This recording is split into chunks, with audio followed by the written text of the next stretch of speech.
call to order our American Rescue Plan Task Force, in that the commissioners have already, they're recessed from a previous meeting this morning, so they'll reconvene with us.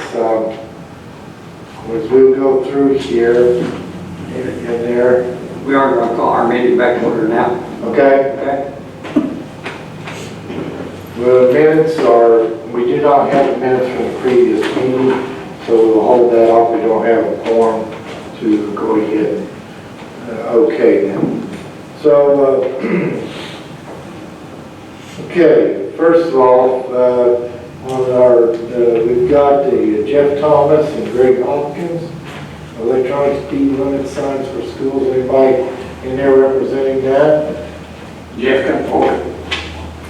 You can please come forward, state the name, who you're representing, and tell us what your proposal is. Jeff? You want to sit over in that easy chair, pull that mic down to you? That way they can catch you on film. Hey, once you're on film, hey, I tell you what, we're in the double reflection, so I'll look your way too. I'm Jeff Thomas. What I've got for you tonight is a proposal that I think is beneficial for all three schools in the county. What it is a radar signs. Since the end of COVID, towards the end of COVID, traffic at the schools has increased with more parents bringing their kids to schools and stuff. Traffic's always been an issue with the schools. And as you all know, most of our schools in the county have no areas for a patrol car to set and run radar. So what I've used is, this is what I've presented to you is the same kind of signs that I bought through the town of New Peak and for the town. You can adjust the speeds on them. But the ones that we were looking at present to you for the schools, and I gave this to Philip, but I don't know if it has this. Did you have this page in your? Yeah. Okay. So that sign, it will pick up for a distance. You can set your speed limit of what the maximum speed is, and you can set what your minimum speeds are.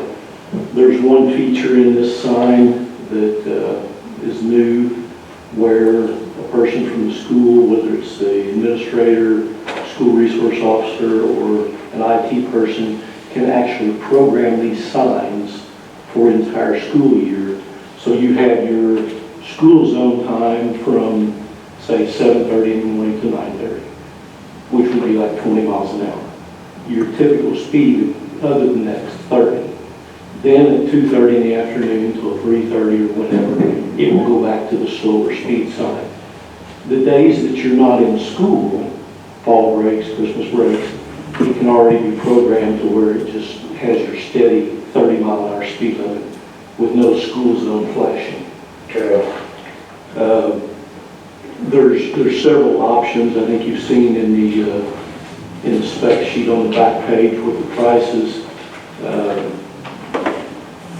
The yellow highlighted areas are areas that you can, some options that you could add to them. One of the things is the data recovery. The signs that I have, I download the data off of them weekly, so I know what my traffic patterns are. It tells me the high speeds, low speeds, the number of vehicles that go past the sign per day, per week. It tells me what my average speed is. I think on about the third or fourth page in there, it actually shows you a brief diagram of what the data does show. I gave one of the math teachers at the school last year, or the year before last, when I first put these up, asked me if they could get the raw data off of it to use in some of their math classes. And that top left diagram there shows you what some of the raw data looks like. Okay. They actually used it and was able to tell me when the peak traffic for violators were, what the peak speeds were, and stuff like that. My intention in the beginning of this was, I was asking the commissioner about getting a couple posts, and I was going to move my signs out to the school in East Washington. We talked for a long time, and he wanted to know how effective I felt my signs were, and I told him. And so he wanted me to put this presentation together and bring to you guys, potentially get you all to maybe do something for the 3 schools in the county. Now, this is for all All 3 schools, 2 signs for each school. If you look at the price sheet on the back, it breaks down the prices per sign, per extras that you can put on. The price at the bottom, what they've quoted is what, 28,000 and change, and that's for 6 signs. That would be 2 at East Washington, 2 at West Washington, 2 at Salem. I'm sure they could all want more, but I think we need to start somewhere with some of the safety around the schools, and hopefully you all can see that it's a need justified. The data collection is one of the options. The other options was you can add school zone flashing to it. It comes with the beacons on either side of the sign. It's on the picture there. The 25-mile-an-hour speed limit it shows in the picture can be 20 or whatever the schools would deem their school zone speed is. Most of the schools in the county, it's 20-mile-an-hour speed zones already. Okay. Jeff, you did say you're furnishing your own post, or they? The posts are an extra cost for these signs. The company, their posts are ridiculous. They're $1,100 to $1,200 a piece for a sign post. Those are the big, heavy, round ones that you have to put in concrete. Our regular, the signs, speed limit signs that I've got are on regular sign posts. So that will work. Oh yeah, they work. You would have to have the taller ones for these signs versus what I've got because of the school speed limit sign on top. It's about 36 inches tall itself. Okay. So that would, instead of the 8-foot post, you'd probably need to use 10 or 12-foot posts. Do you know the lifespan on these? I've only had mine for about 3 years and it's still working. I didn't know. Well, the only thing that's different in these and the ones that I've got, mine are battery powered, which I have to charge the batteries about every 3 weeks. These are solar powered, so you don't have to charge batteries on them. They've got batteries in them, but they're charged by solar. They still sell the battery ones? Yes. Just curious to see Yes. what price difference Well, you can see on here, and this pricing is not going to compare a whole lot to what I can tell you about what I bought. When I bought the 2 signs that I bought, it was about $7,000 for both of them. Now the prices on these, you have a bigger, mine does not have your speed. I have a speed limit sign above mine. I don't know if you've been to Pekin or not, but they're on Main Street. And I do not have this big tall sign. I have just a regular speed limit sign. But mine are battery powered. I do have to charge them. Mine do not have these yellow and green lights in them. And these are, what I presented to you is specifically set up for the school zone. This is the company that I used, and that's why I just gave you a quote on what they had.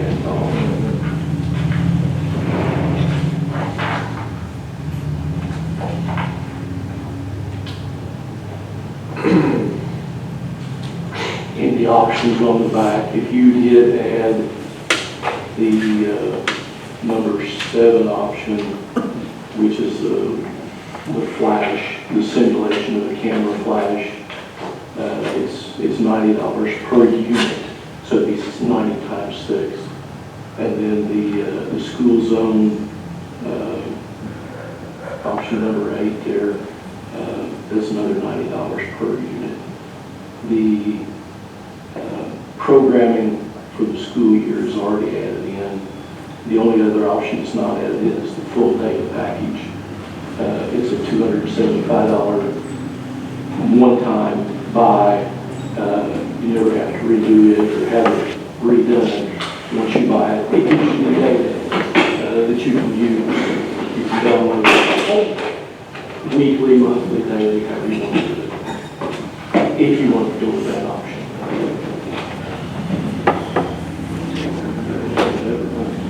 Overtime. Working overtime. Print this check out, No, we'll have to wait on that.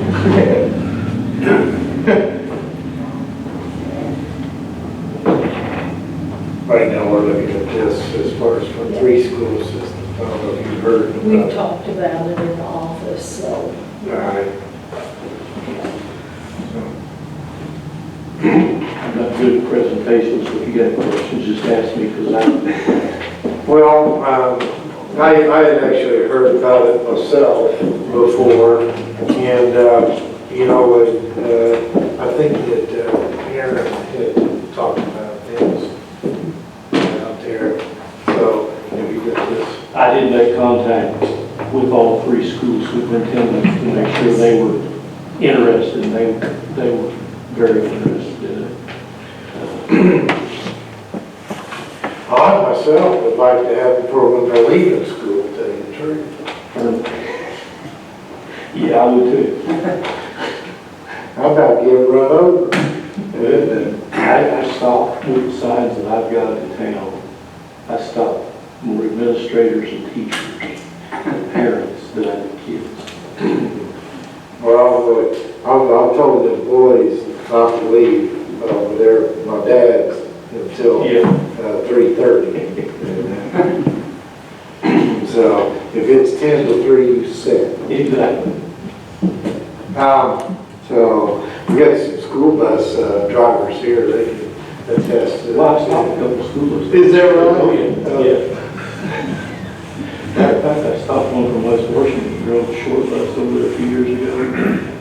Jimmy, Oh, he has a little bit of heavy. yeah. I don't know, any more questions on this? Now, these options as far as in there, do you see any particular option that you would put in this proposal that you would think that would make this even better? The best of the options that I would, from my experience in using them, the ones that I've got. And it's going to depend on how in depth you want to get with how well you're going to use them. To get the optimum use out of them, I would get the data package. Data package? Yeah, well, I think, it's the $275 one. And that's a one-time? That's a one-time purchase per sign, so it'd be 6 times that. Because you will be able to see, and you can report to your commissioners or the sheriff the amount of traffic you got. If there's need for something else besides these signs, it'll give you times of day and days of the week that your heaviest traffic is. It's got some really good uses out of it. That's why I download mine every week. On Main Street in Pekin, which runs in front of the post office, the traffic per week, when school's not in, is around 3,500 cars a week each direction. When school's in, it's a little over 5,000 a week each direction, so like 10,000 vehicles in a week's time. Well, So that gives me a lot of information about my traffic that I have to deal with. And I think it would benefit, your schools, your SROs that are in the schools, they would be able to prioritize their times too if they use this data. That would be the main one that I would add. all right. The camera flash thing, I don't really think that it's that beneficial. But the data thing, I think you get more use out of it. You could put on there, smile. There's a lot of things like that you can put on there. You can order them about whatever you want. All right, I don't have any more questions, and then I don't know where a lot of this stuff is at with the commissioners. I know we have a lot of things still pending and stuff. Are you still looking for recommendations from this group, and therefore to up or down? Yeah. Okay. So, I apologize for coming in late, but is this the full cost coming from that money, or will the schools be putting anything into that? I'm just asking, so I don't know if my knowledge. No, I think we're probably pretty well assuming that full money would come from the ARP money. Okay.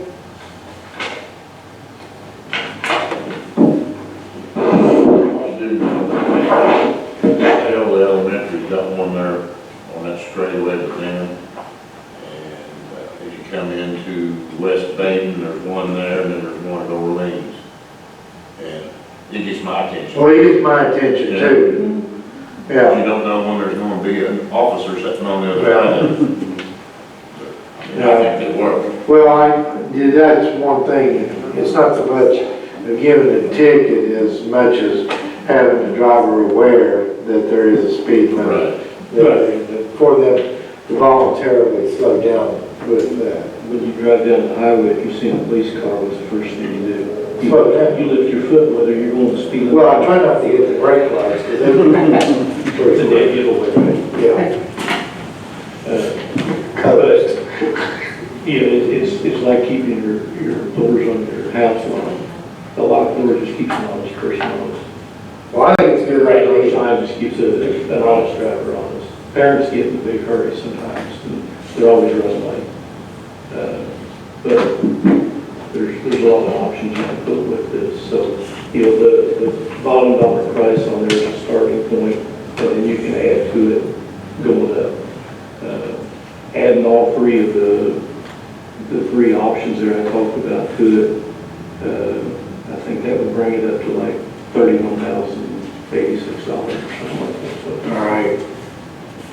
if you went that far. But personally, I would not buy their signposts. Who maintains those, Jeff? You may have already said that, but. They're, by whoever the IT person would be, it would either be an IT person at the schools, the SROs. At the So you wouldn't have anything extra? All I'm doing is presenting this. Okay. You know, it's for the schools, it's for the kids, it's for the teachers, it's for the parents, it's for everybody. Right. It's a safety thing. I will help them learn how to use it if they need help learning how to use it. I have no clue how to do it. I am not a technical person. So you talked to Joe and Tim? I talked to Joe and I talked to Ronnie Mays, and Ronnie put me in touch with the superintendent of Salem. Joe put me in touch with the superintendent of West Washington, and then I talked to Dennis down in East Washington. I also talked to the mayor because I told him, you know, this is what I'm going to present to do, and it's going to be for city school. So I went ahead and talked to him about it too, and he thought it was a good idea. So. Is that a train whistle? That's what I No, right? There are trees growing in the tracks. There isn't any further away. Pretty sure Yeah, I mean, half the tracks aren't even there anymore. Right, yeah. No. No, I thought all I did was coming through. Maybe a really spunky car. Yeah. All right. Yeah, if you don't want to act right now, we'll go and take a list to the other proposals. We'll come back to this. All right? So any other questions? One question I did have, and you said the one extra thing, is that number 10? Yes. The option number 10. Yes. 3 of those onto there? All right. What? Yes. Had 3 of those. That would be 6 of them. It takes one, that option. For each one of the One signs? for each sign. yes. Okay. Because it's an upgrade that they actually do to the sign itself, Okay, so that you can get the data off of it. Okay. all right. All right, thank you very much. We may still act on it tonight. Okay, next on it is the Kingsburg Park and Rec. Sue, are you for Park and Rec? Or I'm not for the Park and Rec, I'm for the Betterment Committee. Betterment? Yes. Okay, you Betterment? Yes, good. Come on up. Over here or over here? Oh, right in the middle, right at the Right table. here? Yeah, we'll get you straightened out here. Where do you want to? Oh, wherever I want? I'll sit right here then. Well, the Councilburg Betterment Committee, I think you all have a copy of this that I provided last week and pictures as well. Okay, the Betterment Committee is requesting funds to assist with some remediation of some of the safety issues in our community building. 25 years ago, we purchased and installed some used cabinetry, and although it's still in pretty decent shape, they're kind of loose from the walls. So it's beginning to be a safety issue, and it's a small kitchen. So additionally, you see on the picture, the one small closet we have is so full of stuff that it's dangerous to even go in there and look for something. And pretty much us 3 old ladies are the ones that are doing that, and we really need some additional space. And also along that same wall, we've got 3 outlets that we can't use. We don't know why, but they're not working. And we asked Terry Lee to come and evaluate some of these issues. And also, on this one picture, there's an inset. If you go through Campbellsburg, you'll see there's a space there. And we would like for Terry to build that out. And I've got the dimensions that I think it's listed on your paper. 12 or 14? Yeah, that's approximately 12 or 14. To build that in so that makes that extension will make that in line with the rest of the building. And he can use that same material, but he'll have to pour concrete, and it'll be framed up, and we'll have all that additional space. So we appreciate your assistance. If you've got any questions about Terry's quote, he's quoted $11,500 to fix all those problems, and that would give us quite a bit of additional space for storage or whatever use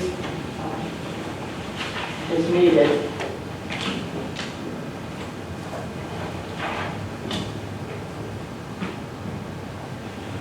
Right back in my basement. Sherry's not too proud of that either. What's that? I said that closet looks like my basement. Yes, and Sherry's not too proud of me. Sue, what kind of activities are in that Betterment, in this facility?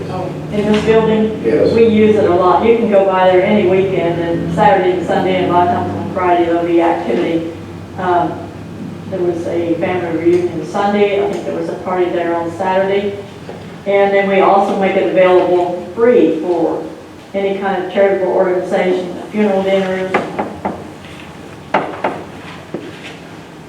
fundraisers for maybe somebody's lost their home. We do a lot of things like that that we don't charge for. And yet we still have to pay for trash pickup. We have the building sprayed. We pay for the gas bill, the phone bill, the water bill. The town does pay the electric bill, but all the other expenses is what we get, we use the rental fee for. So we don't have a lot of extra money. Good. What was your income there, like, last year? Probably, I'm guessing, because I didn't get that information. I would say around $1,000. Okay, so you rent it out to reunions? Yes. But funerals and things like that, they get it free? Right. Okay. Or Boy Scouts or some organization like that wants to use it for a meeting, we don't charge. And our fees are pretty nominal, they're $45, $50 is about what we charge. More of a service than anything. Yes, exactly.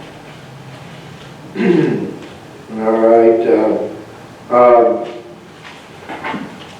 what, rest of the building, I mean, to hear you're concentrating on the kitchen and an immediate problem, but what's did Terry take a look at the rest of the building as far as stability? He did not, he just specifically looked at these areas that we were most concerned about. Okay. 3 electrical outlets kind of concerned me about what you kind of got going on there and stuff, so.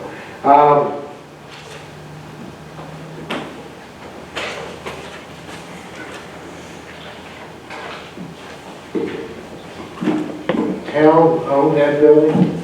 The town does, they pretty much turned it over to us, but as far as ownership, the town owns it, and they give us permission to do whatever we need to do, use it, as long as we maintain it, take care of it. Okay.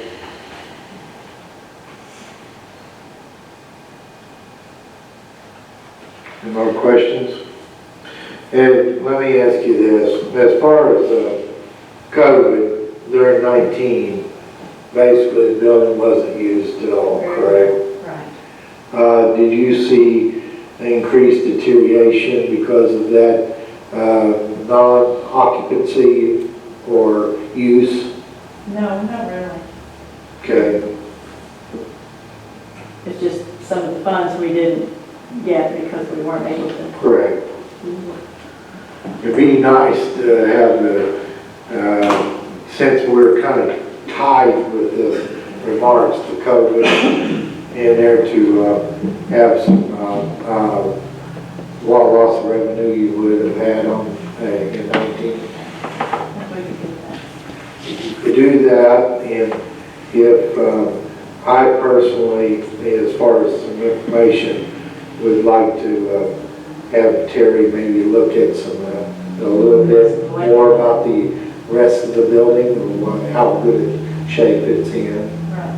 And so, it'd be bad to put money into one part and you have something else that's falling down on the other. Right.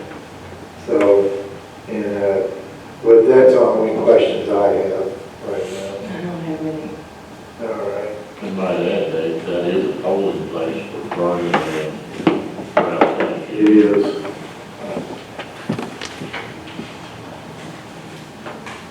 Just about the only place around. Yeah.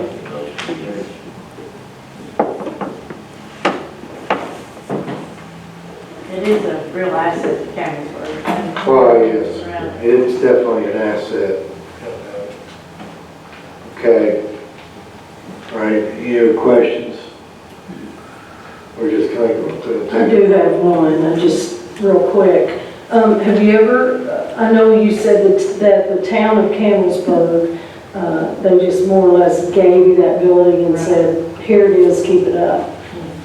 But have you ever addressed them for possibly giving you anything for that building?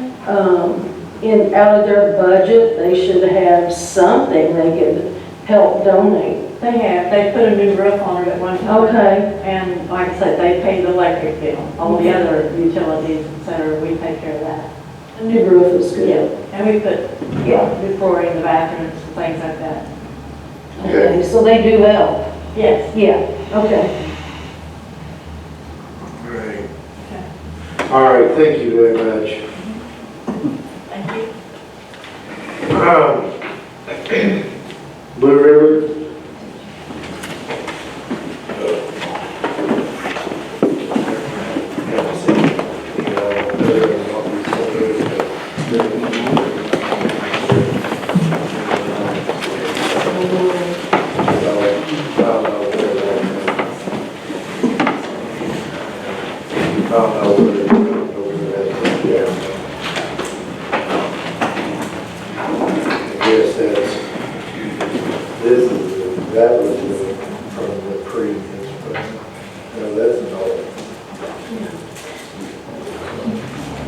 Do you have any idea what kind of funds are left in that? What kind of a balance there is left? We don't have one of those papers. We could get a copy of that, it'd be helpful. Is that from last month? Yeah, there it is.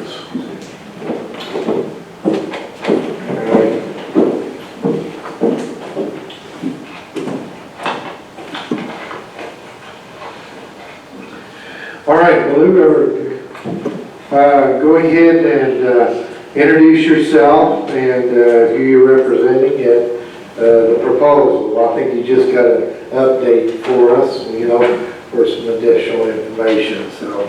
I'm Sarah Hart, treasurer of the Blue River Fire Protection District. I'm Andy Miller, I'm chief of Blue River Fire Department. Okay. And that's what I just come back with, some more information on the questions that you had asked from the previous meeting. Because we're still asking for funds for a generator, a backup generator for our building. And the different things you asked, because you was wondering how large the building was and stuff, and the different things that we've done. And that's what, it's 5,256 square foot facility. It's a large facility. And that's what we, it is, aside for the voters, sorry, I'm really nervous, it's some reason tonight. And that's what,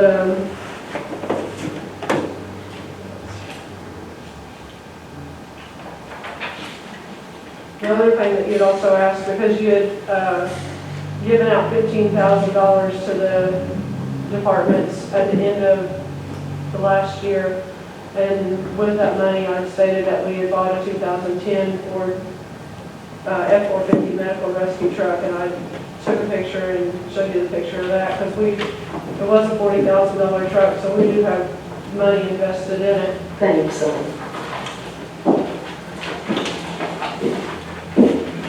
Okay.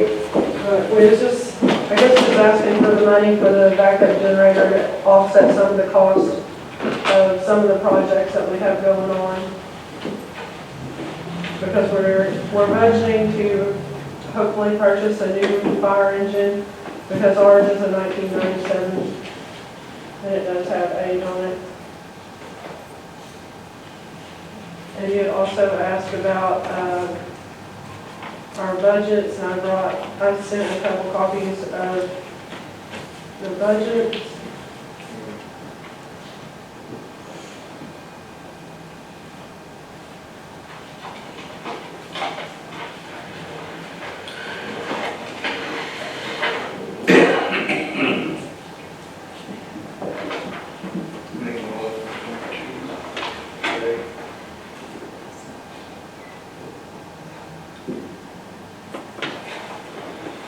I think I asked this last time.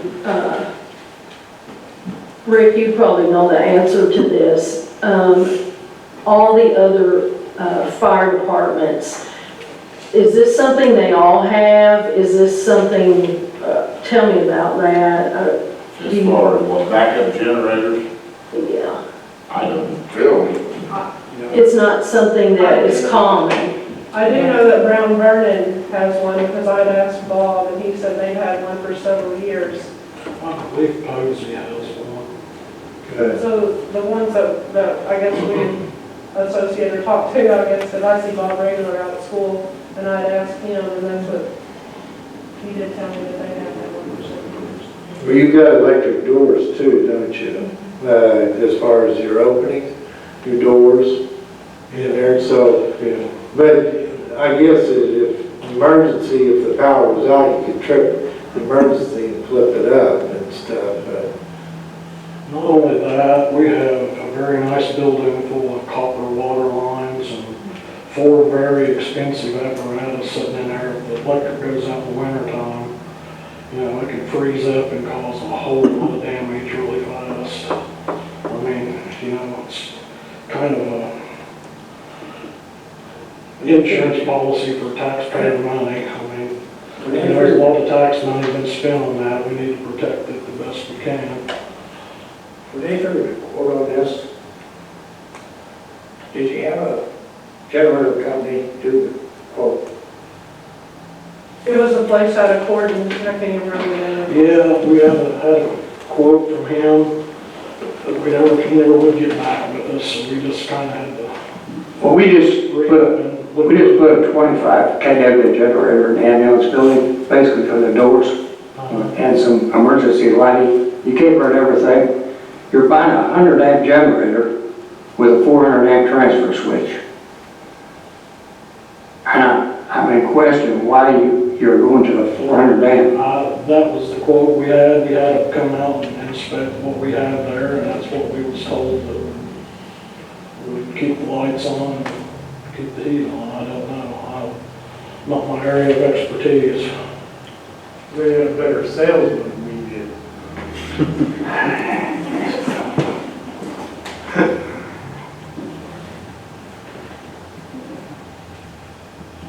I know that, I talked to Bob, the shop, before I come out here, and he was talking about that, the trucks are set up with a air compressor, disconnects out there, that when they turn the key on, it drops the battery chargers and the air off of there so you can immediately take off. So are you set up the same way?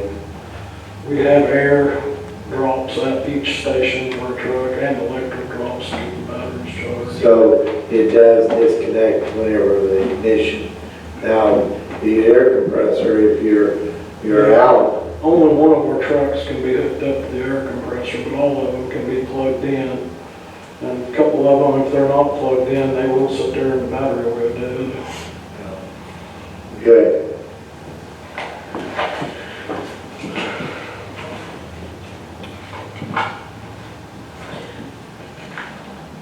Well, are you suggesting then, because you know more about the electrical on your end, Philip, with If there, I don't know of any fire department that wouldn't like to have it, because that's what we're figuring on during a storm situation, a bad tornado, like we went through in '74. But the way you got set up here, you'll have more trouble running it 100 amp on 400 amp, then you're gonna kick it out, and then you're gonna really have problems. You're not buying, in my opinion, you're not buying the right thing. And I think you need to restudy what you've got here, because you create more problems. Yeah, I mean, we're not getting new quotes, because like I said, we never could get this guy to get back with us, so. Well, there's very few generator people around that knows how to work on their generator. We're using W.W. Williams out of Clarksville, which provide pretty good service. They charge for it. But in your situation, as your initial buy, I think you're buying the wrong thing. That'll give you problems. And like the ambulance building, when the lights go out, only certain things can run. We don't have to worry about overloading the generator. What you're going to do, trying to put a 400 amp in, which is the cheapest way for an electrician to go, and you do sell more money by the 400 amp, but you don't need the 400 amp when you've only got 100 amp capability. And like I said, what's going to happen when it comes on, you're going to get things come on and run. I don't know if you got a 2-horse compressor on your air compressor, but your 100 amp generator, you're going to knock 25 amps off of that right off the bat. That leaves you 75. If I'm not mistaken, you got an electric heated building.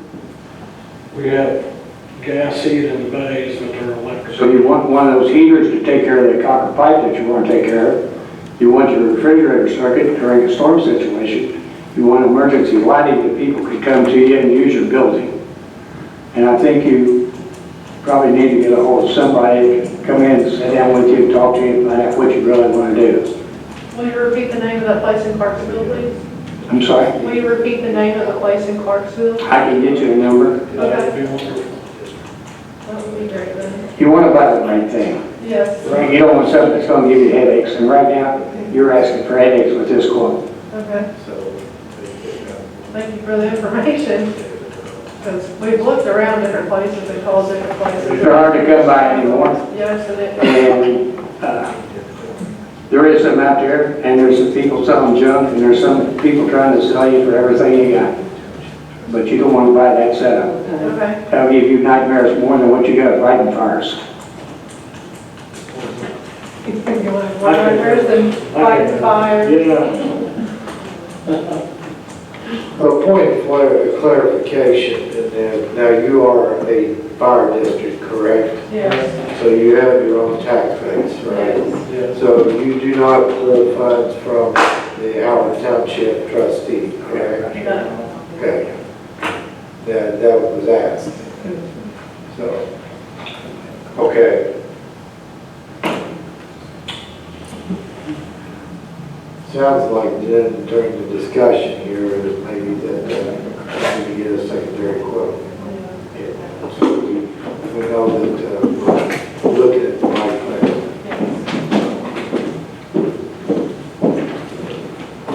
Thank you.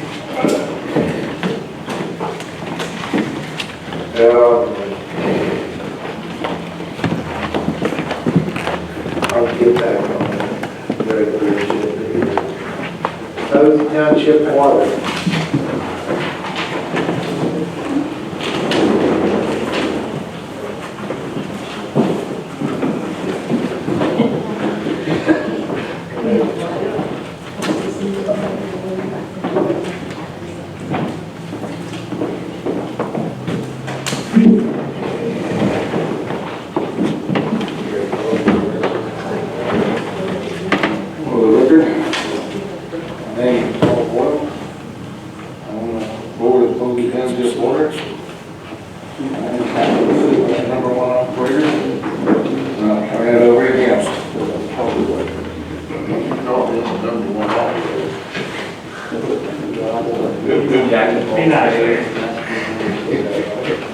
How about the only operator?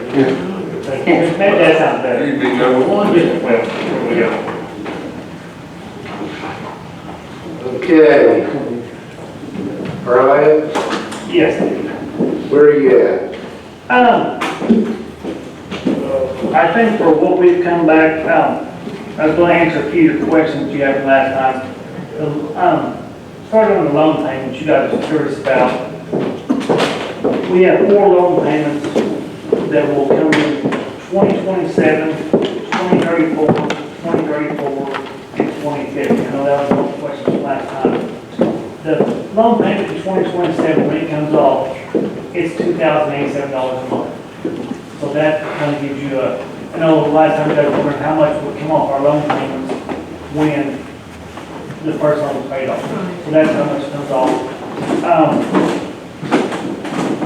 I brought with me a copy here. I didn't get I was slow today. I'm sorry. 2019 to 2020, we are a nonprofit, and this is basically from our year-end review with the county attorney. Basically, what we come down with, like for 2019, we had $17,000. That was our leftover expense at the year, and take it granted we're a nonprofit. And then for 2020, it was $13,749.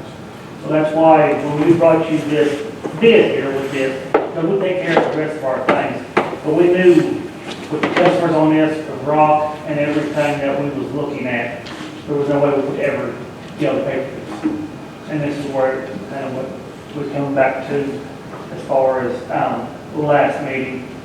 I think that another thing, our average monthly income was $70,000 a month, about what we're taking in. This year here, we had a goal set back for the year of $80,000. We put back, so far this year, we put back $5,000, but we've had a lot of huge expenses this year. But we're able to cover them. But as far as growth, it has been a rough year, to say the least. I think that was the big question you guys had from last time. Anything else that you want to? I forget, because I think we ask this every time, but now, with all of this, how many customers is this going to help?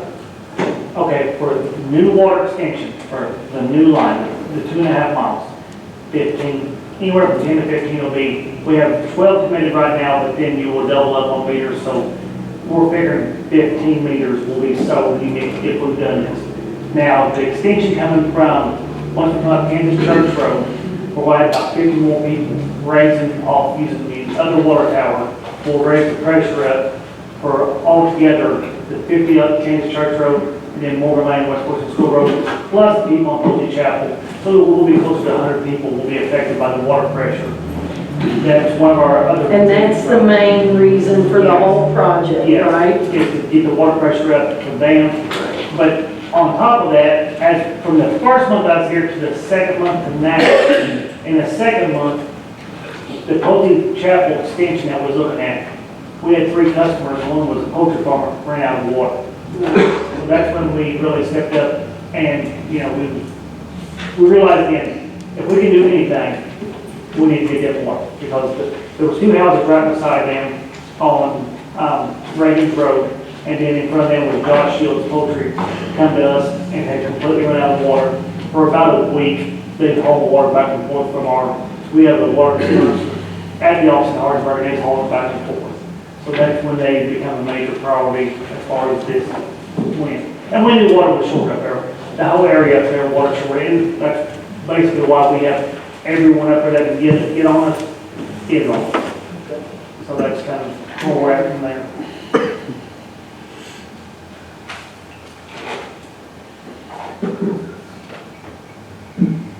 So you're still working on proposal number 2, correct? Yes, the 696, 415, 26. All right. There's the file. Excuse me just a minute, did you, were you able to get that down a little bit because of the engineering fee you? From the first quote I brought you was 900,000, and from the first meeting to the second meeting, that's when I told you I wasn't happy with the engineering firm we was presently. And after we went to another engineering firm and we bid out all this ourselves, I was able to get it down a little over $200,000 to get it down to the price where it's at now. Yeah, I just wanted to refresh my. Yes. Yeah, thank you, appreciate it. You're welcome.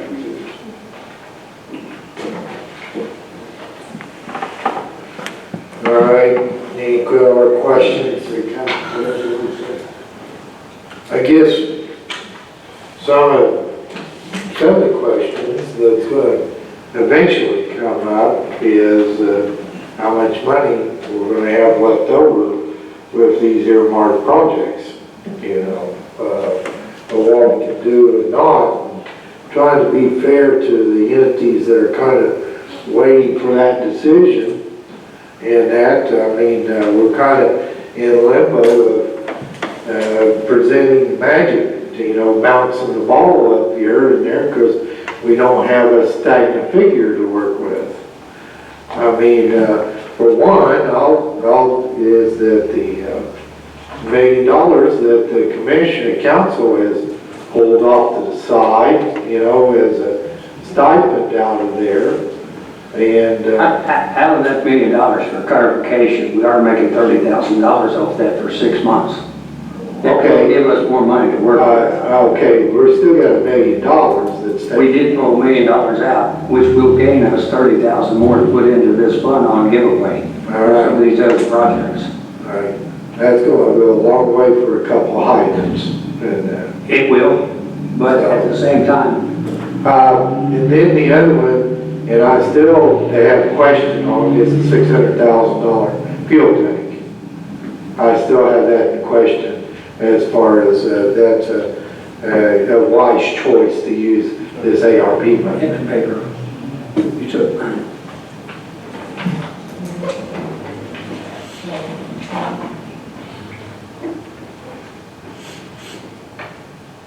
You're talking about from the highway department? Yes. That's what the quote was, to put the tanks, dig the tanks up, exclude them, haul it off, refill the dirt, plumb it in, put new tanks in. Now, you're not gonna put those tanks in the same place, are you? The highway department was going to move, and then now they're not? No, I didn't say that, but right now, that's a planning stage, and we don't know if that dream will come true. It needs to move in all likelihood.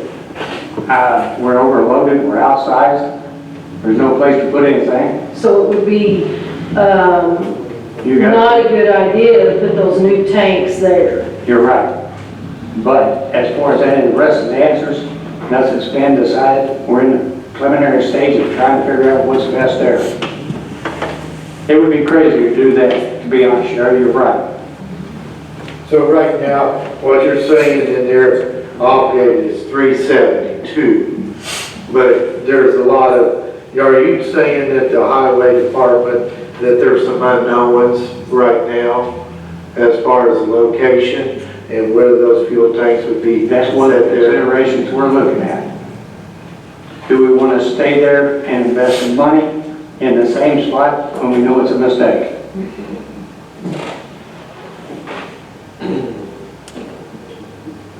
If I may, I was on East Washington's board for 14 years, and I know a little bit about water. They were in very good financial shape, have been for many years, because they have 4,000 customers. You guys have what? 1,500. 1,500. It's a heck of a difference. If you want to look at this based on need, there is a need. And I think we should take an exception because we have the funds. One of the major things they talk about in ARP funding is water. I don't know of any one thing. You could live without gasoline, but you can't live without water. Nobody can live without water.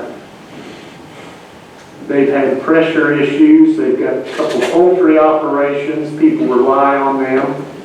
And if you want to call something a worthy cause, I don't know of any more worthy cause than this. And it's my opinion that we make an exception of the 50% funding rule. We gave the town of Beacon money for water-related things. Not to say they didn't need it. They also received their own ARP funds, not very much. But Posey's receiving nothing from anyone other than the meager income that they get from their customers. And water is not a real profitable business to be in. Not in rural America, let me tell you. I don't think we were not even contemplating not giving you the money. I think maybe we were concerned about if we in fact, or if you in fact, the commissioners, have that much money. Because reality is, right now, the way the figures are in, there's $452,000 left. After that's taken out. No. Yeah. It is? Yeah. All right, that's a possible figure. Yes. The 696. Okay. Yes. That kind of makes so you've already got it in there. All right, so that, okay, I see it here with the above fuel tank. Yeah, so. That is strategically placed. No, I actually have another one, just put it in. So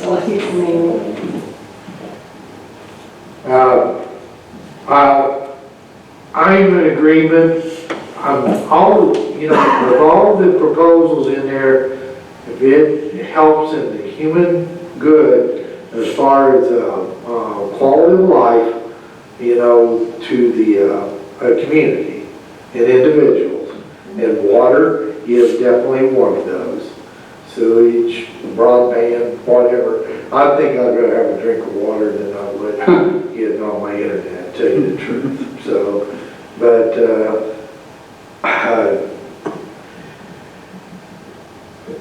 I think we need to fund them, whatever we can into Posey in there. And I'm really, honestly, I'm going to do a little editorial. The stipend in there that's in there for... has nothing to do with this. I know, but it's there, in there. And I see not as much common good going with the other things that are still pending out there as to that. We're hopeful that we won't even need it. It is simply there as a backup. Okay. And like Phil mentioned, we're making money off of it to put in some other causes with this. This stipend was done by the council, wasn't it? We had some twisted arm, yes. Ah, yes. Okay. All right. No, I mean, he asked a question, the council had control of the money, and then it was turned over to the commissioners. And in that, we've been trying to figure out how we can make the most out of this whole thing and do the most we can do. And in doing this, right now, we did get this week a good interest rate. For 6 months, we can sit on that money, and we can add $30,000 to this fund. And that $30,000 will go to more causes here. Now, can we set for 6 months, or do we want to go out and blow the whole thing and say it's over with? But No, I don't, but I think we got some projects that need to be moving with it because prices are increasing, construction is getting more restrictive as far as the people available to do the construction. You got bids that only last for so long. And that's why I just really think we've asked them to come back and come back and come back, and I think we went on coming back to enough. I think we need. Well, I'll tell you what, I'm gonna make a motion that you belly up and pay the $696. That is the quote that you have, 696, 415. Yes. I'll put that in the form of a motion then. Rick has made a motion. I'll second that. Second, all in favor, say aye. Aye. Aye. Thank you, gentlemen. Thank you guys so very much. I really appreciate this, and this people opposed to water, absolutely. So go all place. Yeah. Thank you very much. Thank you. Thanks for putting up with us. Hi, not a problem. Okay.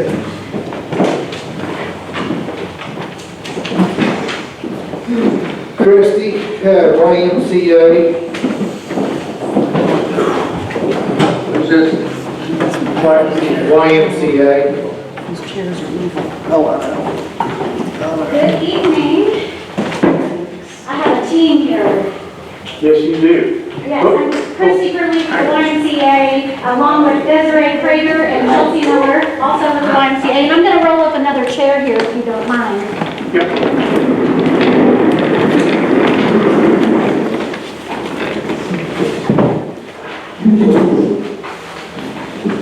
I don't want to steal Christie's thunder, these ladies, but her and I have been talking about this subject for several months and met a couple times, and the focus here is one that I think has been overlooked for many, many years. Many people overlook, and that's mental health. And with COVID, Lord knows that we've all struggled with different things, and also the addiction problem we have in our community, and that's why they're here. That's correct. So you've addressed a lot of physical needs today. So I'm going to ask you to shift gears. What I'd like you to do is to take a deep breath with a very slow release.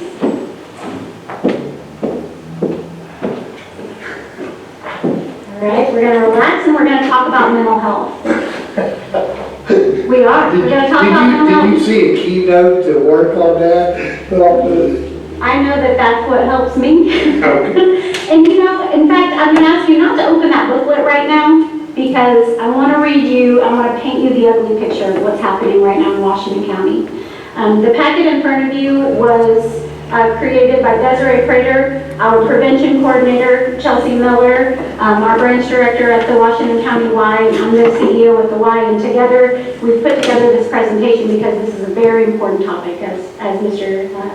Ewan, no, Commissioner Ewan shared with us. Yes. All right. Here we go. Here's the scary, scary statistics, the ugly picture in Washington County. Youth in Indiana with anxiety or depression has increased by 36%. 1 in 5 youth in our region have considered attempting suicide, and 1 in 10 have made plans to attempt suicide. The highest rates are coming from 9th and 10th graders. The relationship of our population to mental health providers here in Washington County is 2020 to 1 versus Indiana's is 560 to 1. We're 4 times fewer providers than the state provides. Since 2016, there have been 31 deaths reported as a result of self-harm. And remember, that's just what was reported. Mental health disorders result in economic costs.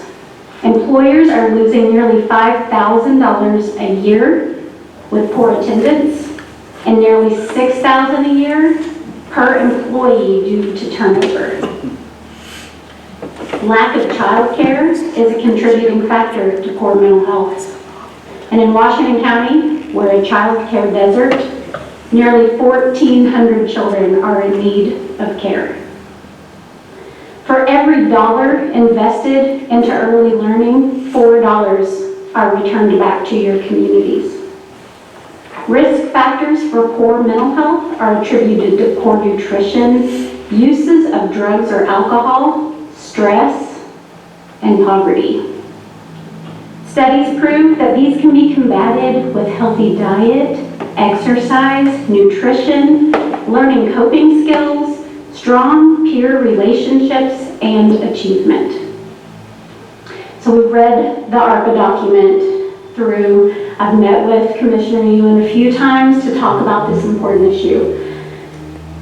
We've created this material in preparation for the meeting, and we know that the why can directly impact mental health issues. The ARPA documents include mental health as an important issue that can be addressed by communities. Our proposal suggests that we can, did I turn this off? I'm sorry. Our proposal suggests that we can impact nearly 1,500 neighbors here in our community. What is that per year? Per year, 1,500 per year. Thank you, Chelsea. And exponentially more indirectly. At the Y, we're desiring to make whole health wellness opportunities available most at risk through Y membership for 9th and 10th graders in the county and first responders. This could be edited to include Washington County employees. It could be edited to include school teachers. Whoever you're considering a first responder, of course, that's very flexible. But we do feel the need to address what's happening right now with 9th and 10th graders. We also see opportunity in offering additional licensed child care providers in our community and also dedicated employees to strictly mental health programming in our community, along with an empowering media campaign. Currently, there are a few known programs supporting mental health in the county, such as doctors, Life Springs, and school social workers. We want to be added to that list. I specifically met with Commissioner Ewan. We discussed those challenges, and now we're going to invite you to read our mental health initiatives so that we can create a partnership. We can discuss the needs that our community has and create some sort of solution. We have put together many options. In fact, if you want to flip to, I'm going to quickly flip to near the back. We have a summary page.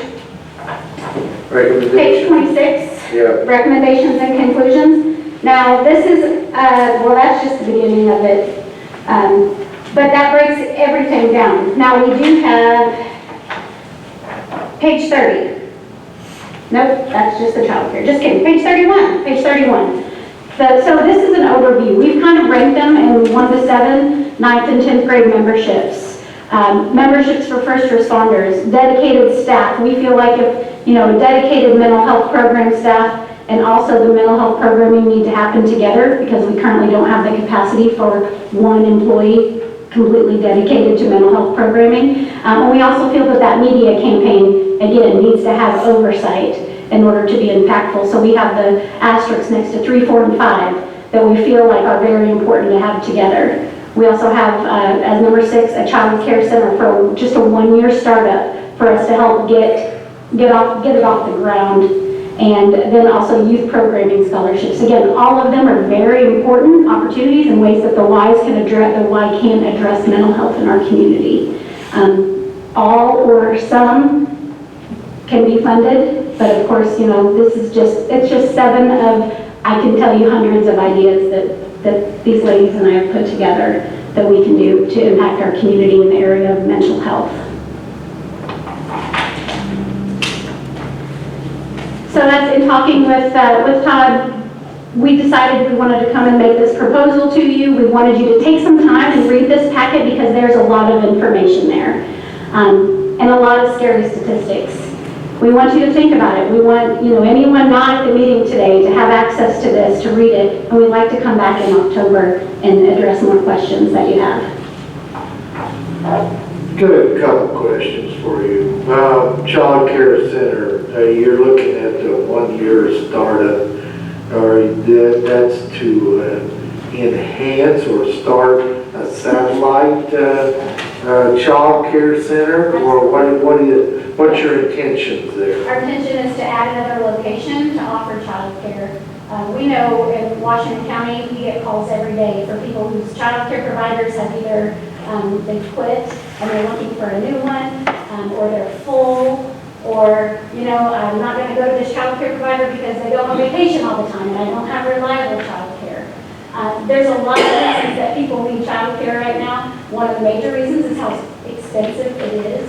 And with the YMCA as a nonprofit organization, with our annual campaign, we raise money every year to supplement those costs for anybody who asks in the community. Okay. So we do have a location in mind. Okay. And that is not including any facility. It's basically just startup costs, to make sure it's to pay our staff, essentially to get that off the ground. Facility-wise, is it something that's already there? Okay. Yes, it is. Well, not disclosing the present and stuff, boom box and stuff. We're not building anything. Okay. No, it's an So existing it's gonna facility. your proposal is actually using an existing structure that's being underutilized, correct? Yes. Okay. I am in agreement with you. Dealt with, youth groups, churches, that several years ago, about 10, there was a real mass of teen suicides in the county. And it was an alarming rate, and it hit home on a lot of families and stuff. So, the stresses that we have as adults are a lot different than those kids, and how we handle them and stuff. So, sometimes they handle them better than the adults do. So, but a lot of times they don't. So, I've always heard that, especially suicide, it's a temporary solution. It's a long, I don't know, it's just one of those things, it's one of those immediate things that you can't turn around and take that mistake back. So I wholeheartedly believe that this is one of those things in the county council that there's always a problem with budget times. And we always were putting Band-Aids on everything. And we weren't going back into some of the causes. This goes all the way back to detention and all those types of things too. So, all right, I applaud you. Been here. Quite an outlay here. More than I can read right now, but for sure. It's very well done. I'm going to give props to my team for putting that together. It's impressive and also very impactful. I mean, when I read it, I thought, wow, there's so much to learn here, and this resource could be used by multiple, organizations in the county. This document should be shared, not just with the YMCA to the ARP board and the commissioners, but to everybody. You got extension, you've got the food bank here, you've got all these people involved, plus the churches and stuff and organizations within this county. So I could see this as a real bonding thing. I think that the employers in that community need to read this. I think they need to understand that, you know, productivity is sometimes a result of rest. If you want someone to be productive, give breaks. You know, I was talking to Tom, and I said, you know, many of us don't take smoke breaks anymore, but imagine what that 15 minutes, you know, every hour really did for people. You know, it's the break, and we feel like that's being lazy now. But look where we are. Look where our mental health where is it now? I'm not advocating for tobacco use, I'm not advocating, but I'm just advocating for rest and time away and, you know, time in the gym, time with friends, time chatting. You know, we need to prioritize that as a community in all areas Mine's of a business. computer screen. I sit in front of a computer screen 2 minutes, I'm asleep.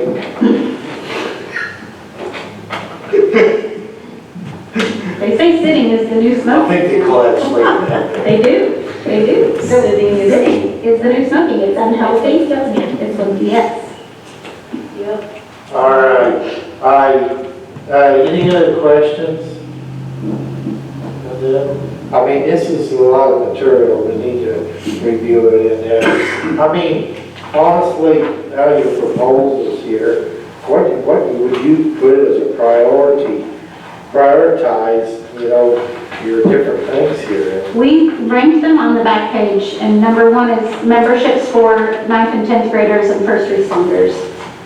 Where did you get those numbers at? Can we see? Desiree, answer that. Yes, so regionally, I can't sound off all of the counties are included in that region, but Scott, Orange, kind of our neighboring communities, they all participated in an Indiana Youth Survey, which comes out of Prevention Insights at IU, and they look at behaviors associated to being sad for more than 2 weeks, including substance use, and they kind of tie that all together. We recently actually just got our countywide data this week, so I'm working to kind of pull all of that together as well. But it is data supported, and they go through immense, you know, combining of the data to make sure that it's reliable and, you know, true to fact. And all of the sources are listed in the very back as well. Page 32. Yeah, so the 9th and 10th graders, I'm not for sure exactly what page that is on, but it is supported in a table, and it shows you exactly where it came from in what year, which I believe was 2020. Thank you. Absolutely. So that was 2020 data. Imagine what 2022 data looks like now after being home through virtual learning, no sporting activities.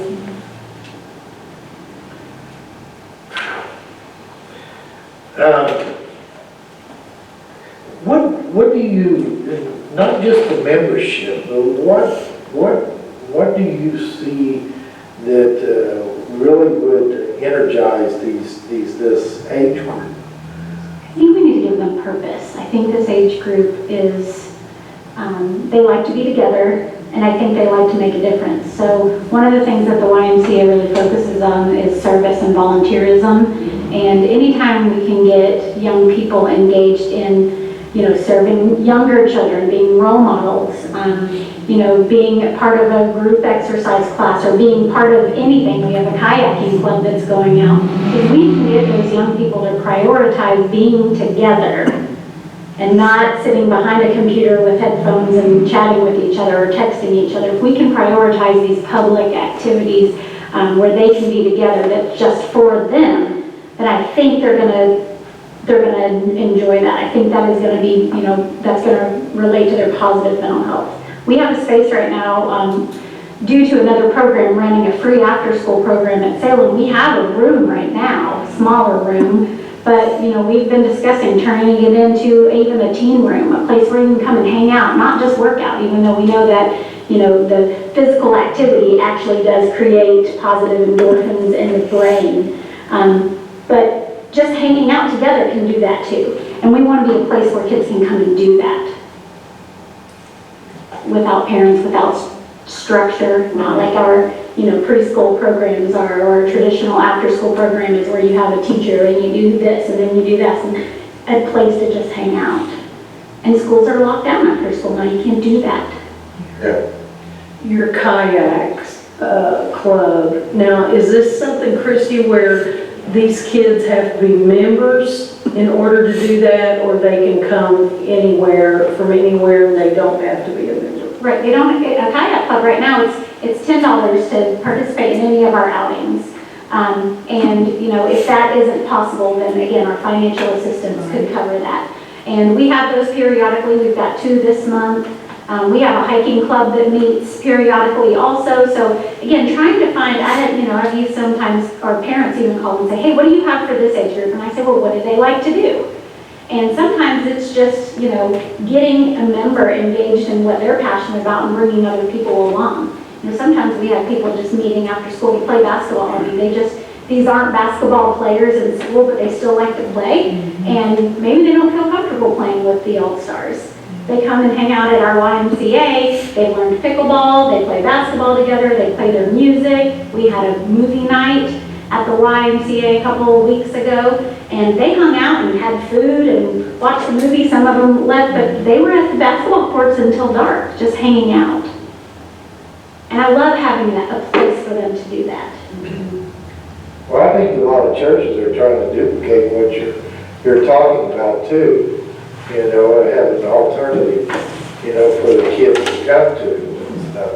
You know, a lot of the things that I've heard you discuss have been in, or some of our church boards in there. And I know that the internships and stuff like that are going into schools and stuff like that, of course. Yeah. All right. Lots of information. Thank you. Thank you. So we'll see you in October. Really good presentation. Thank you very much. Thank you. Thank you. So we're on this slate for... Automatic. Okay, automatic, all right. And in October, what can we expect? More questions? Will there be some answers possibly by then? Give us a chance to read. Got it. No, Thank you. Thank you very much. Thank you.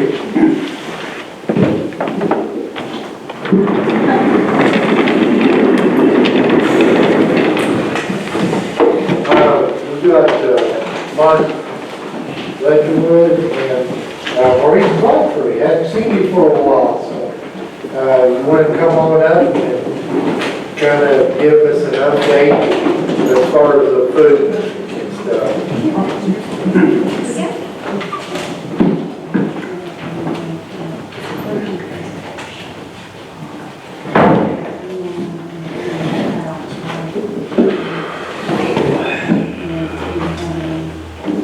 Thank you for providing us with some time to Reese wanted to join me, planned on joining me next month. We came in, but couldn't make it this last night.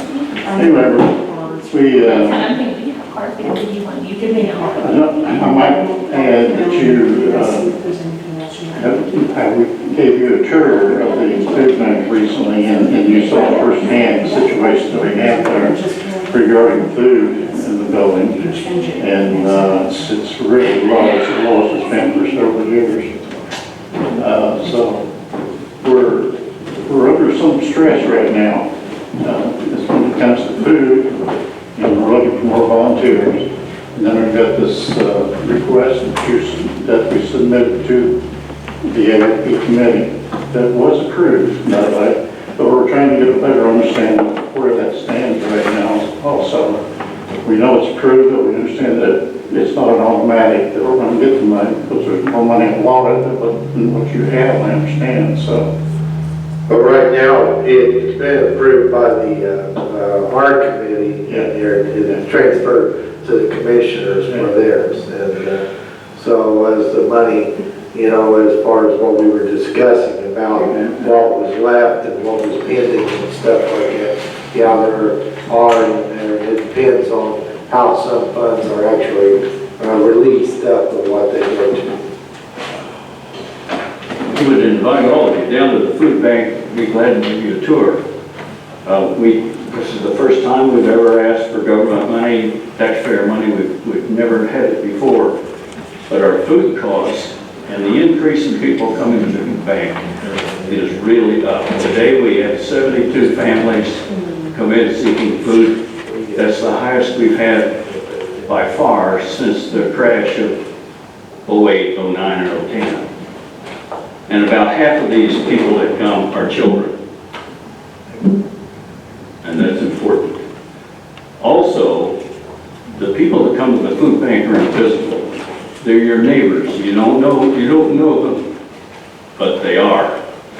Most of them are young women with 2 or 3 children, no husband, no money coming in, or they're elderly women trying to live off half their husband's Social Security.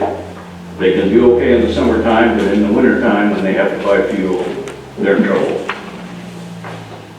We never turn anyone down. All the requirement is they have to be a resident of Washington County. And I estimate this month we'll spend between $5,000 and $6,000 on food. 2 months ago, 3 months ago, we were spending $3,000. And we try to give everyone a 3-day supply of food.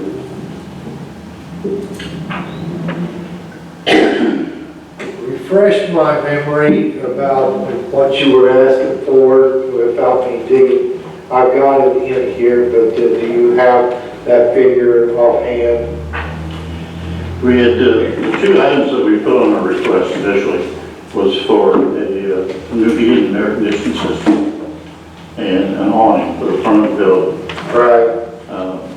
Both were approved by your committee. And we were asking for $10,000 for each item, so the total $20,000. Okay. And with the stipulation that any money that we did not spend on those 2 items was going to go automatically to purchasing more food.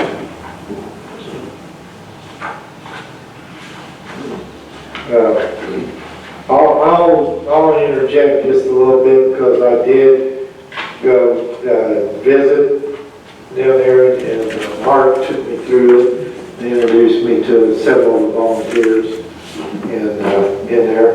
And I will make a comment that I looked at the board, and I saw 3 members that within, just a couple of years that passed away have been influential members of the food bank, and so they're no longer here.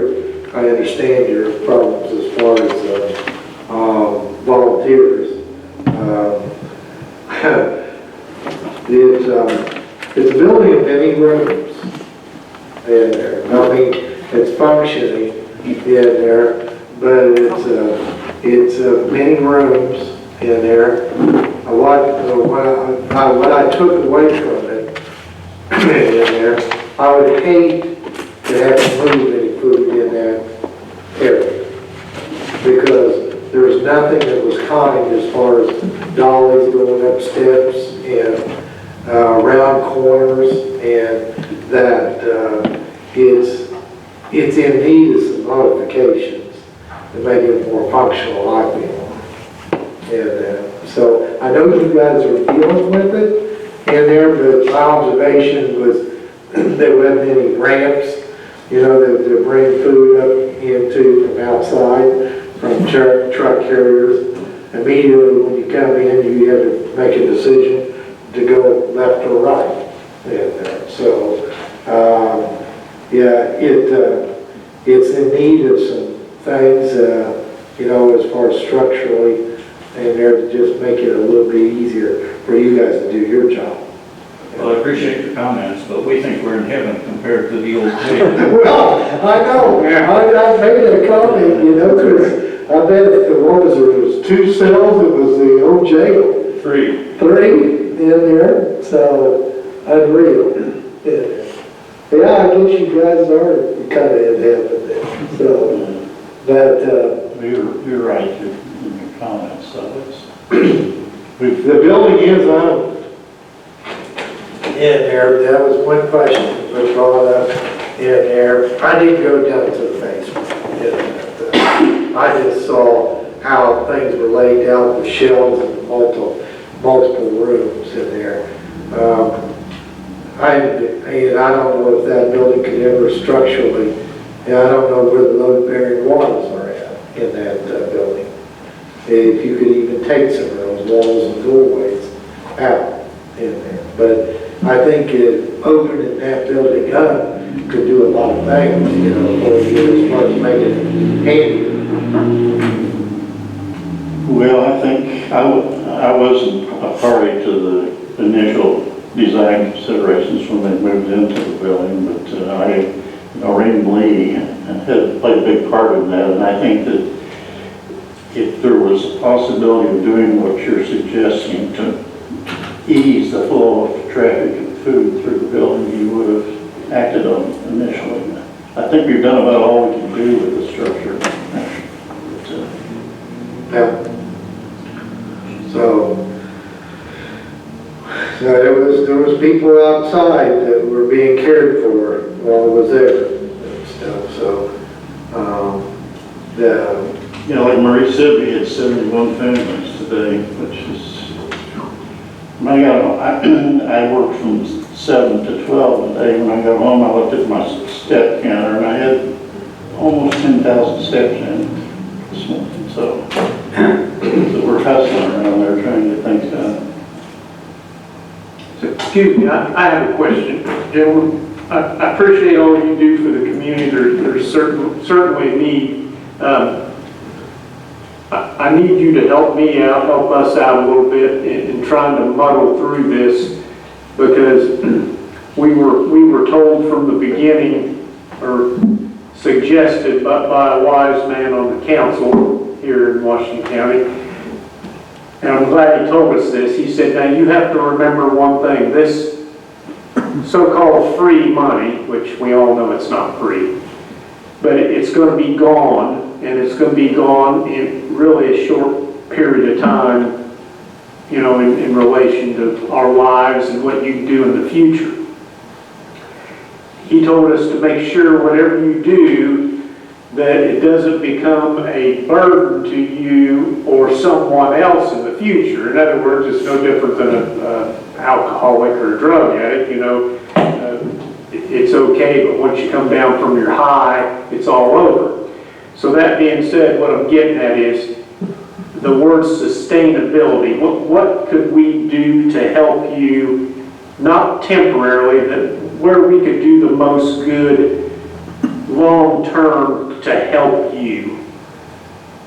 Instead of having this attitude, we're just going to throw money. Now, we saw a couple of your needs, and like the awning and things like that. But after what Mr. Godfrey said, you know, with the prices of food going up, you guys, you have a real struggle ahead of you, and you know that. And then we all know that with the price of food, you know, almost doubling. So I guess what I'm asking is, which one of these projects, what could we do to help you the most in years to come? Money. It's simple. We just don't have enough money. If the prices continue, we can hang on a while the way we are now. But if things continue to go up, prices, and more people come in, we're just going to have to cut back on what we give away. Now, before COVID, we got a lot of stuff, meat, produce, everything from JC, Walmart, Ruler, and the dollar stores. But we hardly get any meat anymore at all because they just don't have it to give away. We used to get tons of Tyson chicken through Dare to Care, but that's pretty much dried up. We get a bit, but not very much. Today we were giving away 1 pound of ground beef. That's all we had to each family. 4 quarter-pounders, and that's gone, isn't it? Not quarter pounders either, just small hamburgers. But the reason we wanted the awning was we set produce outside on the sidewalk, excess produce. And Dare to Care doesn't like us to do that. We're affiliated with Dare to Care, by the way, and we get a shipment from them once a month. Last month's shipment was down, I presume, because they don't have the money either, and their costs have gone way up. But about roughly 10% of Washington County comes to the food bank, 10% of the population. Is that right? And there are a lot of homeless people out there that you don't see. We get them every day.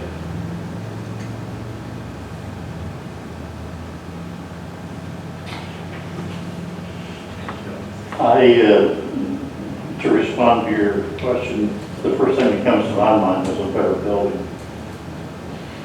Is what? A better building. For a lot of the reasons that David just explained. It's very difficult getting food stuff in the building, and it's difficult getting them out of the building. And it's very confining atmosphere. You've only got room for so many people, or you're tripping all over yourself. You know, you're there when their care teams come each month and watch us get about 5 or 6 kids full of food in the building in a matter of an hour or so. It's kind of like a zoo, you know. And I mean, that's one problem. It's a big problem, but another problem is just distributing the food in an efficient way to the people that's coming in. And if we're looking at more and more people coming in the coming years, possibly, I don't know. A larger building that's more conducive to what we're trying to do would be very beneficial to us. I think your remarks are good in there, and we're not trying to steer you away what you guys have thought about with the building, but after going through there, and I hate to tell you this, even myself, and there, I'm not getting any younger in that. And what with your volunteers, you gotta be honest with you. Your volunteers are upper in their age themselves. I didn't see any 20 or 25-year-olds over there packing any fruit and vegetables around. It's all retired people. It is. And so, I mean, you're dealing with multiple steps, multiple rooms, and twisting and turning, and I saw a lot of stuff where you had to hand the products, just by basically picking it up 2 or 3 times and just get it to a location for disbursement. And so that's what's a concern, because even your slate of volunteers that you've got up there, I can see why, well, there was the one woman that I talked to in there that was in there that day, she was 77 or 78 years old, is that right? She was an older woman in there, but the volunteers that are there that are doing the work in there, and why it'd kill a 20-year-old. It's everywhere, Dave. Your fire departments are having the same problem. Yeah. There's no youth coming into it. So, I would a lot rather see a flatter floor for, a tailgate to come down on a truck, dolly the stuff off, and have it right in the piles where it needs to be. Not piles, but actually stored in the proper location. Yeah. But I know one alarming thing that I did see. Mark opened the freezers up and the refrigerators in there, and they were empty. That's been true in the last 6 months. You had one that had been designated for chicken, and one for pork, and one for beef, and They used to all be full right.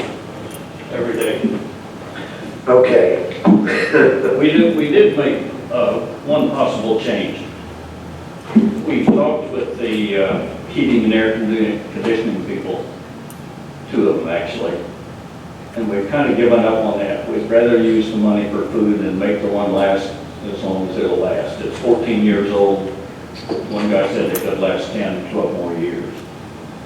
So we would like to be able to use that money for food and let the heating unit stay as it is.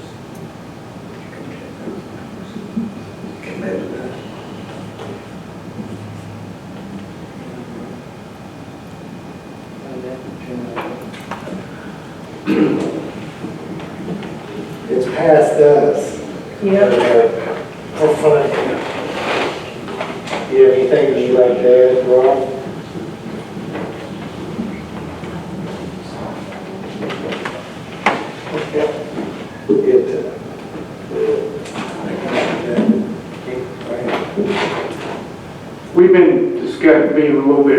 we're sorry, but it's for a good cause.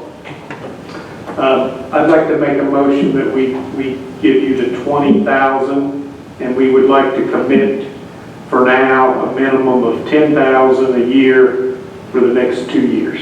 Oh, mercy. Thank you very much. Well, thank you. I'll second that motion. Then all in favor, say aye. Aye. Aye. I'll applaud you. Thank you very much.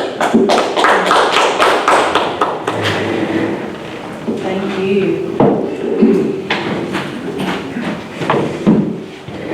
Thank you guys for all you do. Yep. Appreciate it. Thank you. Okay, we've had some in there. What do you want to do? The radar thing, do you want to talk around a little bit, get some more information? I think it was wanting an answer for, I seen something about the county was wanting to hold off on some signs based on the decision tonight. Didn't I read that?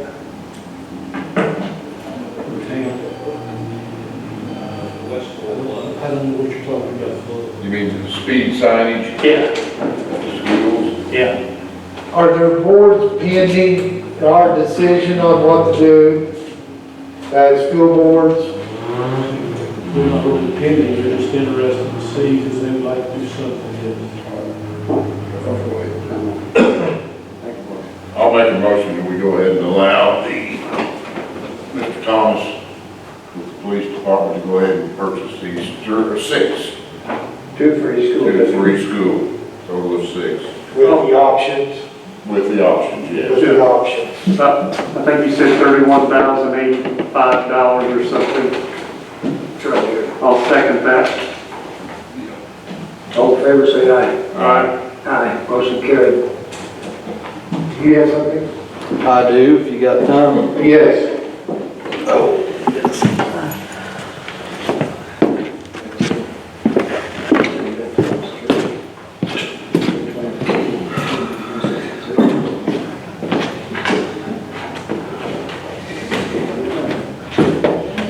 my name is Max Gamble. I'm here representing the Washington County Fire Chiefs Association.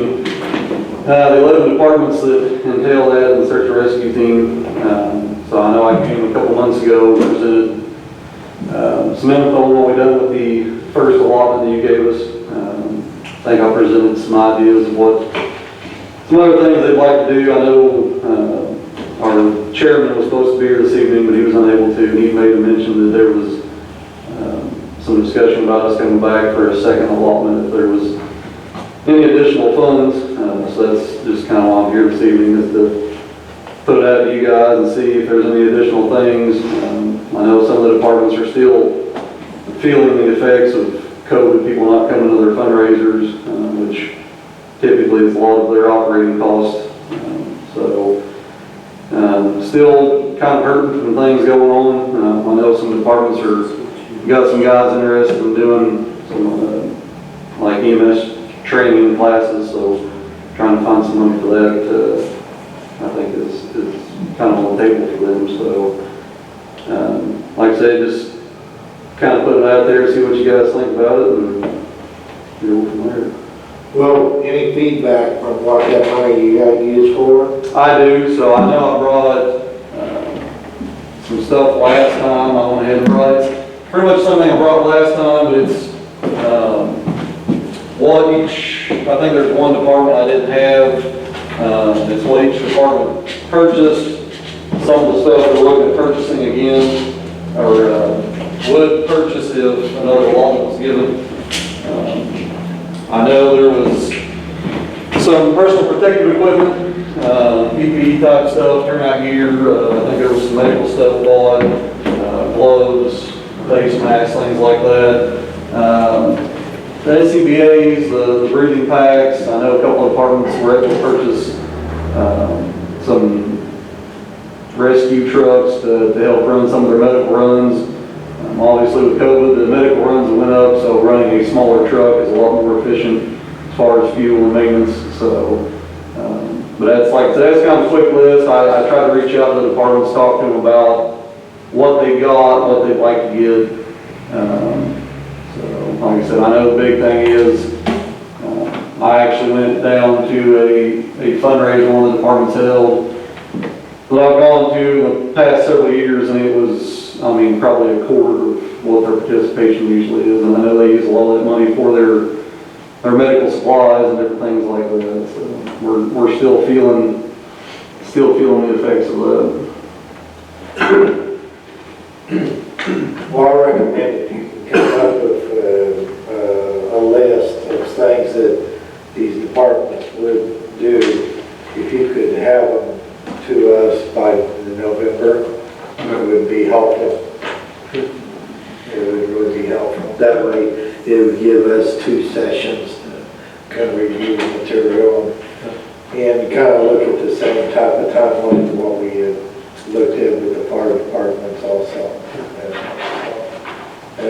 By that time, there ought to be some budget monies and stuff kind of moving around, and the departments kind of know where they're at.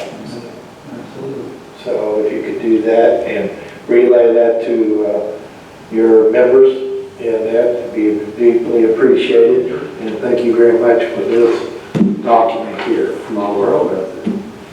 So any other questions?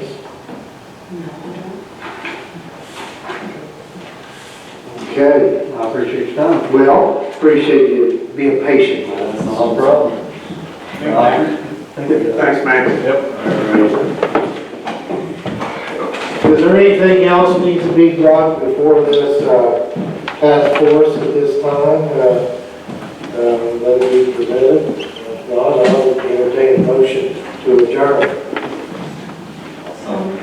I guess you first. Yeah. Gary first, second Brock. All in favor, signify by saying aye. Aye. All Motion to adjourn. Second. All in favor, say aye. Thank you, Commissioner.